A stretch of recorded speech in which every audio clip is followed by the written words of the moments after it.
Prime Minister David Cameron announced that internet service providers in Britain will be asked to automatically block access to pornography sites unless customers opt in.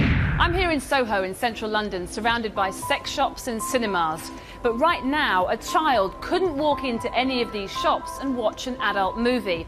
What David Cameron is saying is the same tough rules that apply here in the real world need to apply on the internet too. Children can't go into the shops or the cinema and buy things meant for adults or have adult experiences. We rightly regulate to protect them. But when it comes to the internet, in the balance between freedom and responsibility, we've neglected our responsibility to children. My argument is that the internet is not a sideline to real life or an escape from real life. It is real life. Pornographic images are as easy to access as 2 clicks of a computer mouse. Today, the Prime Minister said online pornography was corroding childhood and he would stamp it out.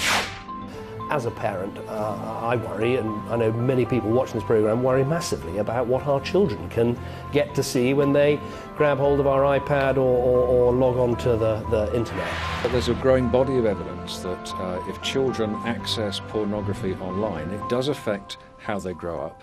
It affects their approach to forming relationships with other kids when they get to that age. And it affects their attitudes to sex and relationships possibly in the long term. There's a growing body of evidence that's changing and not in a good way. So I think it's reasonable to enable parents to parent their kids online just as they do offline. There has been a huge cross-party consensus about this. It hasn't been politicised. It's been led by women, and funnily enough, the internet service company that's done the most to protect its children is the only one run by a woman. I think this is what happens when you get women into positions of responsibility. We take these things a little more seriously. Today, a cross-party group of MPs from right across the political spectrum published a report into something that is incredibly important to many of us, how we keep our children safe online. Yeah. We think that internet service providers should do more and that the government should deliver a very strong lead on this issue. As a parent and as a politician, I'm keen that we help protect people from this sort of material. End of this year, when someone sets up a new broadband account, the settings to install family-friendly filters will be automatically selected. If you just click Next or Enter, then the filters are automatically on.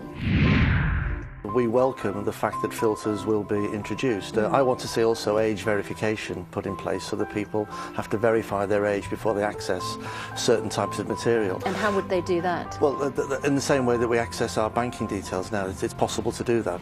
It's good common sense. What we want to do is enable parents or people in charge of households to make conscious decisions about whether they want certain kinds of material to be fed in through the internet to their household or not. I mean, isn't it in the end the parent's responsibility to sort out whether there's a filter or not on their computer? Well, it is, and this makes it easier for parents to do it. But they can do it anyway. Well, they could do it anyway, but we know a lot of people don't because they don't know how to.